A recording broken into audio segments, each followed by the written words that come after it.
పులిహోర అంటే ఎవరికి ఇష్టం ఉండదు చెప్పండి.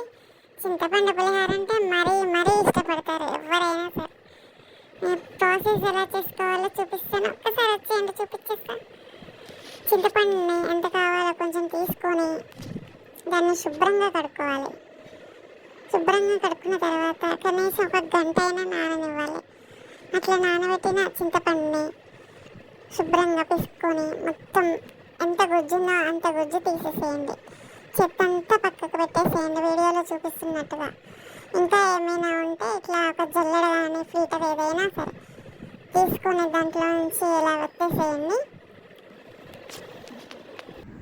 నా ఛానల్ని లైక్ చేయండి, షేర్ చేయండి, సబ్స్క్రైబ్ చేయండి. ప్రెస్ చేస్తూ తీస్తే నీట్గా వస్తుంది. చూసారు ఎలా వచ్చిందో.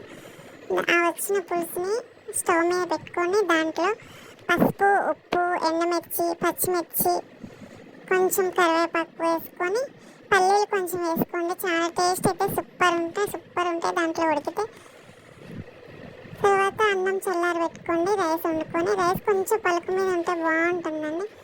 దాంట్లో పసుపు వేసుకొని ఉప్పు, నూనె కలిపి తర్వాత చింతపండు గుజ్జు ఉంటుంది కదా అది కూడా వేసేసి బాగా ముందు వేడన్నానికి పట్టనివ్వాలి. అలా వేడన్నానికి బాగా పట్టించిన తర్వాత సాల్ట్ చూసుకోవాలి.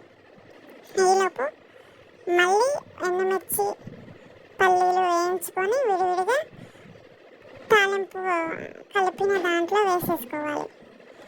చింతపులుసు కలిపిన అన్నంలో వేసేసుకున్న తర్వాత మళ్ళీ పచ్చిశనగపప్పు, మినపప్పు, ఆవాలు, జీలకర్ర అన్నీ వేసేసుకోవాలి. పోపు పచ్చిమిర్చి వేసుకున్న తర్వాత కొన్ని ఆవాలు ఒక 2 స్పూన్లు మిక్సీ పట్టేసుకోండి. మిక్సీ పట్టేసుకొని ఆ పొడిని, ఇంగుని వేసేసుకోండి.